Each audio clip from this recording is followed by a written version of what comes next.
Kita berdoa. Allah Bapa kami yang bertata dalam kerajaan surga, Bapa kami di dalam nama Yesus Kristus, Tuhan dan Juru Selamat kami. Terima kasih Tuhan atas kesempatan dan kesehatan yang Tuhan berikan untuk kami dapat beribadah, memuji dan memuliakan Tuhan. Dan saat ini Tuhan, kami akan merenungkan sebagian dari firman Tuhan. Biarlah Roh Kudus Tuhan yang membimbing kami, penuhi hati kami Tuhan dengan Roh-Mu, agar pikiran dan hati kami tertuju hanya kepada firman-Mu. Terima kasih Tuhan, kami memohon di dalam nama anak-Mu Yesus Kristus, Tuhan dan Juru Selamat kami. Amin.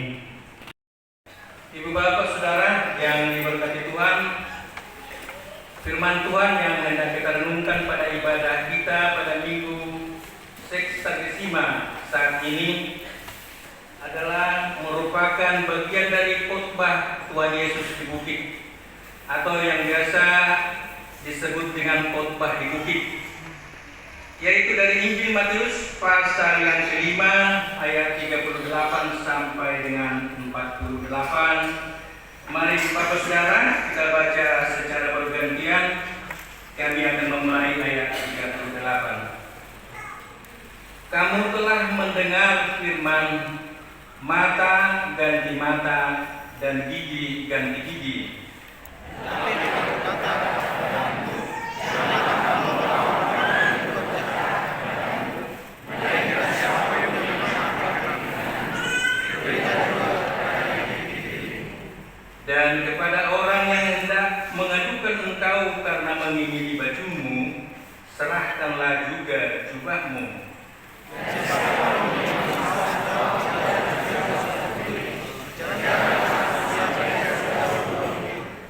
Berilah kepada orang yang meminta kepadamu, dan janganlah menolak orang yang mau meminjam daripadamu.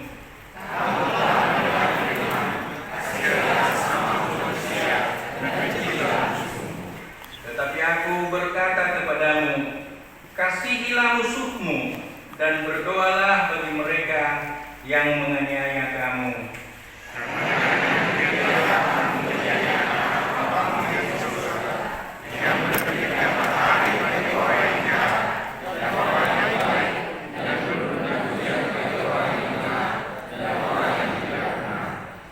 Apabila kamu mengasihi orang yang mengasihi kamu, apakah upahmu?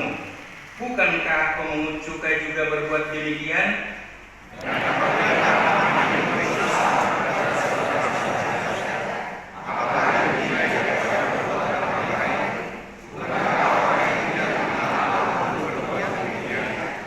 Karena itu, haruslah kamu sempurna, sama seperti Bapamu yang di surga adalah sempurna. Demikian pembacaan firman Tuhan.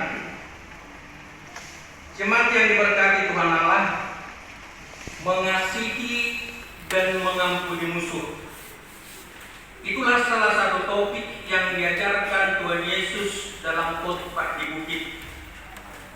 Dan saat ini firman itu sampai kepada kita untuk kita renungkan, untuk kita hayati dan wujudkan dalam hidup kita sehari-hari, dengan topik yang diberikan mengasihi musuh, makahul musuh.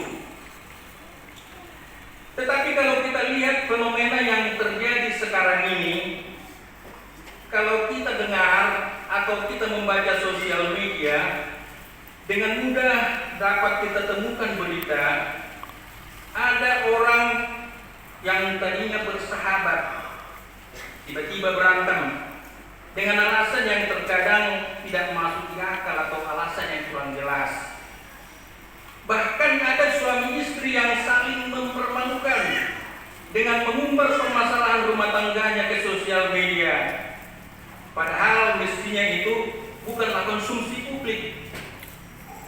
Lalu sekarang timbul pertanyaan, kalau antara orang yang bersahabat atau antara suami istri yang harusnya saling mengasihi, tetapi dengan mudahnya kasih itu menjadi tidak berarti, mungkinkah kita dapat mengasihi musuh?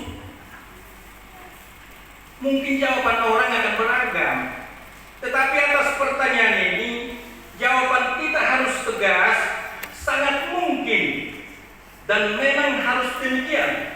Sebab itu adalah panggilan kita sebagai umat Tuhan. Memang tidak mudah, dan harus kita akui bahwa perintah untuk mengasihi musuh sangat sulit, bahkan hampir mustahil dilakukan. Tetapi itu adalah perintah Tuhan yang tidak bisa kita rubah, tidak bisa kita tawar, dan itu harus kita lakukan. Dalam khotbah di bukit, Yesus mengajarkan sebuah prinsip yang melampaui hukum pembalasan yang setimpal. Sesuatu yang melampaui hukum yang berlaku di kalangan orang Yahudi pada masa itu. Sesuatu yang baru, berbeda dengan peraturan yang dibuat manusia pada umumnya, yaitu agar kita mengasihi musuh dan berdoa bagi orang yang menganiaya kita. Apa yang diajarkan Yesus ini sebenarnya adalah tentang kehidupannya sendiri. Apa yang dikhotbahkan Yesus ini adalah yang dia lakukan di dalam hidupnya setiap hari. Hal yang sama juga disampaikan Rasul Paulus dalam Roma pasal 12 ayat 17, dikatakan agar tidak membalas kejahatan dengan kejahatan, tetapi melakukan kebaikan bagi semua orang. Mengasihi musuh dan mendoakan mereka adalah salah satu bukti atau adalah salah satu ciri anak-anak Allah, Bapa yang Maha Kasih, Bapa yang murah hati, sebagaimana Tuhan Yesus juga telah menunjukkannya saat dia dipaku pada kayu salib. Saat itu Yesus tidak mengumpat, Yesus tidak memaki mereka yang memakukan dia, tetapi justru mendoakan dengan mengampuni mereka yang menyalibkannya. Di mana Yesus berkata di dalam Lukas 23:34, dikatakan, "Ya Bapa, ampunilah mereka, sebab mereka tidak tahu apa yang mereka perbuat." Ibu bapak saudara yang diberkati Tuhan, biasanya perilaku manusia akan ada kecenderungan untuk membalas kejahatan dengan kejahatan, dan itu adalah manusiawi. Sangat sulit bagi manusia untuk membalas kejahatan dengan kebaikan. Dan disitulah titik lemah kita sebagai manusia. Karena biasanya kita akan meminta keadilan dengan bertindak mata ganti mata, gigi ganti gigi. Itulah keadilan menurut manusia. Tetapi Tuhan memberi perintah yang berbeda dari kebiasaan manusia pada umumnya. Dalam ayat 39 Yesus berkata, "Siapapun yang menampar pipi kananmu, berilah juga kepadanya pipi kirimu." Artinya apa? Artinya jangan membalas kejahatan dengan kejahatan, tetapi sikapilah kejahatan itu dengan kelembutan. Tunjukkanlah bahwa kita adalah anak-anak Allah, orang-orang yang sudah diselamatkan. Menjadi anak-anak Allah, menjadi umat tebusan Tuhan harus memiliki nilai lebih, harus bisa tampil berbeda. Tuhan mau kita tidak lagi sama dengan dunia ini. Kita adalah garam dan terang. Karena itu kehadiran kita harus bisa memberi rasa dan makna bagi semua orang, termasuk bagi orang-orang yang memusuhi kita. Kita harus mengampuni, sebab kita pun sudah menerima pengampunan dari Tuhan. Jika kita tidak bisa mengampuni kesalahan orang kepada kita, maka dendam dan kemarahan itu akan terus berulang. Rantai pembalasan dendam itu akan sulit diputuskan, kecuali kita rela memutuskannya dengan cara bersedia mengampuni. Mengasihi musuh bukan berarti menyetujui atau membenarkan tindakan mereka, atau membiarkan memaksakan diri kita untuk disakiti, tetapi merupakan sebuah sikap bahwa kita ingin menjauhkan mereka dari perbuatan dosa. Kita ingin melihat yang terbaik bagi orang lain, bahkan ketika mereka tidak memperlakukan kita dengan baik. Memang tidak mudah bagi kita berbuat baik dengan mereka yang selalu memusuhi kita, dan tidak gampang bagi kita untuk berlaku baik kepada orang-orang yang membenci kita. Tetapi itulah ajaran Tuhan yang harus kita praktekkan. Karena itu Tuhan menetapkan suatu ukuran atau suatu standar bagi hidup anak-anaknya. Dalam ayat 44 Yesus berkata, "Kasihilah musuhmu dan berdoalah untuk mereka yang menganiaya kamu." Artinya apa? Artinya kejahatan yang dilakukan orang kepada kita harus bisa kita kalahkan dengan kasih, dengan kebaikan. Dan sesungguhnya musuh terbesar kita untuk mengasihi orang lain atau mengasihi musuh kita bukanlah musuh kita itu sendiri, tetapi adalah diri kita sendiri, adalah ego kita. Karena itu kita harus mampu menaklukkan ego kita di bawah kuasa Tuhan. Jemaat yang dikasihi Tuhan Allah, pada umumnya cara hidup manusia adalah berbuat baik kepada mereka yang berbuat baik. Sebaliknya, berlaku tidak baik kepada mereka yang berlaku tidak baik. Itu kebiasaan daripada manusia. Kalau mau berbuat baik, kebanyakan lihat dulu orangnya, apakah orang ini pernah berbuat baik atau tidak. Di hapatawan gitu, si soli-soli hukum siada pak hari gugu. Bamaloroi bada tu pestaku, Roma musia tu pestana. Bahkan bisa jadi mungkin timbul pemikiran di temuan-temuan marga penting. Ada pendapat malas balau pertanyaan mana ngarisan itu ini. Esoknya ini di dia buku. Mana dan hanya aktif di pertemuan dari Patuba, temuan marga ini. Bisa jadi pemikiran seperti itu timbul. Nah, perilaku hidup hanya baik kepada orang yang berbuat baik akan membuat kebaikan itu mempunyai batasan-batasan yang sempit, yaitu hanya kepada orang-orang yang dia sukai dan menyukai dia. Kebaikan itu hanya dilakukan kepada mereka yang kita kasihi dan mengasihi kita. Firman Tuhan mengajarkan kepada kita hanya kebaikan itu tidak ada batasnya dan tidak boleh dibatasi hanya kepada orang-orang tertentu saja. Kalau perilaku kita seperti itu, kata firman Tuhan dalam ayat 47, orang-orang berdosa juga berbuat hal seperti itu.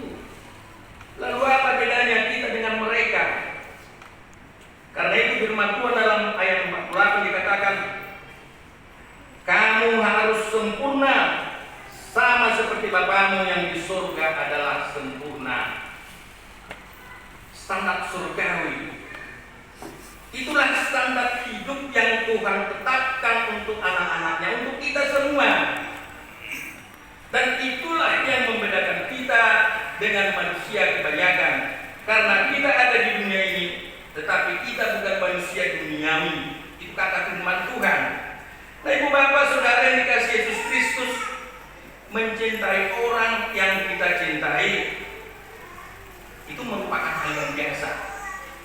Tetapi jika kita mencintai orang yang membenci kita, itu hal yang luar biasa. Membalas dendam kepada orang yang membenci kita itu perbuatan manusiawi. Tetapi bila kita mendoakan dan mengasihi orang yang memusuhi kita, itu adalah perbuatan ilahi.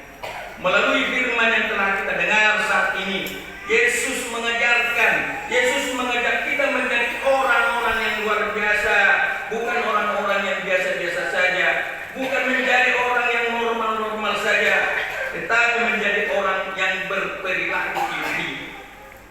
Tuhan meminta ibu bapak, saudara dan saya menjadi manusia sempurna, sebagaimana Bapa di surga sempurna adanya. Dan hal itu hanya dapat Dengan cara apa? Dengan cara menjauhkan hukum balas dendam dan menggantinya dengan hukum cinta kasih. Kasih agape, kasih yang benar-benar tulus, kasih tanpa syarat, bahkan syarat dengan pengorbanan diri. Seperti Kristus yang telah dulu mengasihi kita dengan pengorbanannya di kayu salib. Di dunia yang penuh dengan persoalan dan ketidakadilan, ajaran Yesus untuk mengasihi musuh harus dapat kita jadikan sebagai landasan dalam setiap tindakan terhadap mereka yang tidak sejalan dengan kita. Karena dengan melakukan hal itu, kita akan menghadirkan karakter Allah di dunia ini dan mengingatkan semua orang bahwa kasih adalah kekuatan yang lebih besar daripada kebencian. Kasih adalah kekuatan yang lebih besar daripada kebencian. Dia dinyakan nanti dokon mari suang dosa sude para ngolota molosomian betahe apa nama molosomian betahe kolongi roha kolongi dosa sude pangalipunan alin pati koladala doi lahu menuju kolongi. Karena itulah Yesus berkata dalam Matius 5:17 bahwa kedatangannya bukan untuk menyatakan hukum Taurat dan kitab para nabi, melainkan untuk menggenapinya. Dengan pengajarannya tentang kasih, dengan pengajaran Yesus tentang holong, tidak hanya mengasihi orang yang mengasihi kita, tetapi juga mengasihi musuh atau orang yang memusuh kita. Ibu bapak saudara yang diberkati Tuhan, ada satu peristiwa yang terjadi pada akhir perang dunia kedua. Saat itu tentara Soviet menduduki Rumania dan menawan banyak prajurit Jerman. Pada suatu malam, 2 orang prajurit yang ditawan melarikan diri ke gereja Evangelikal Lutheran Kapel. Kenapa mereka lari ke situ? Sebab mereka tahu bahwa gereja-gereja yang beraliran Lutheran yang ada di Rumania umumnya berlatar belakang Jerman. Maka ketika pendeta gereja mengetahui kedatangan mereka, pendeta itu menyambut dengan baik dan memperkenalkan dirinya. Dia berkata, "Saya adalah seorang Yahudi Kristen. Seluruh keluargaku telah dibunuh oleh orang-orang Jerman yang anti-Yahudi. Tetapi Anda tidak perlu khawatir. Aku telah belajar dari Kristus tentang cinta kasih dan pengampunan. Aku tidak akan meminta pertanggungjawaban Anda untuk perbuatan pasukan Jerman yang telah membunuh keluargaku. Anda datang ke gereja kami untuk berlindung. Anda adalah tamu kami. Jangan khawatir, Anda aman di sini. Kami mengasihimu." Apa yang bisa kita lihat di dalam kisah di atas? Dari kisah di atas dapat kita lihat bagaimana kasih itu dapat mengalahkan kebencian. Bagaimana kasih itu dapat menutupi kesalahan dan mengampuni orang lain. Karena itu ibu bapak, saudara yang diberkati Tuhan, marilah kita belajar dari Kristus tentang cinta kasih dan pengampunan, sehingga kita pun dimampukan dan dilayakkan untuk mengasihi orang-orang yang memusuhi kita. Amin. Kita berdoa. Bapa di dalam surga, terima kasih Tuhan atas kebenaran firman Tuhan, di mana Tuhan mengajarkan untuk kami boleh mengasihi orang-orang yang memusuhi kami. Ya Bapa di dalam surga, kami adalah manusia yang terbatas dan mempunyai kemampuan yang terbatas. Oleh karena itu Tuhan, kami mohon bimbingan Roh Kudus Tuhan agar kebenaran firman Tuhan itu dapat kami wujudkan di dalam hidup kami. Tuhanlah kiranya senantiasa membimbing kami sehingga firman-Mu dapat berbuah di dalam kehidupan kami. Bapa di dalam surga, kami juga memohon kepadamu kiranya Tuhan memberkati seluruh aktivitas sama pendeta kami yang saat ini melayani di Singkawang selaku MPS ya Tuhan yang diberikan tugas oleh preses kami. Bapa di dalam surga, berkati, berikan kesehatan kepada pendeta kami agar senantiasa di dalam sukacita menyampaikan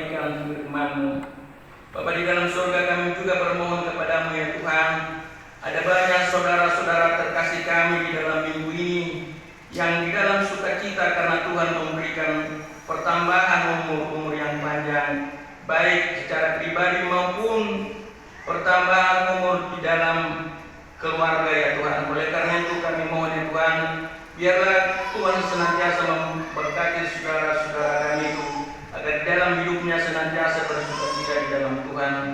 Bapa di dalam surga, kami juga memohon kepada-Mu Tuhan, saudara-saudara terkasih kami jemaat Tuhan yang saat ini ada beberapa orang yang di dalam kondisi tubuh yang kurang sehat, baik yang sedang berobat di rumah sakit maupun di rumah ya Tuhan. Tuhan berkati, Tuhan pulihkan kesehatannya, agar pada hari-hari yang akan datang Tuhan kami boleh bersama-sama bersukacita, memuji dan memuliakan Tuhan.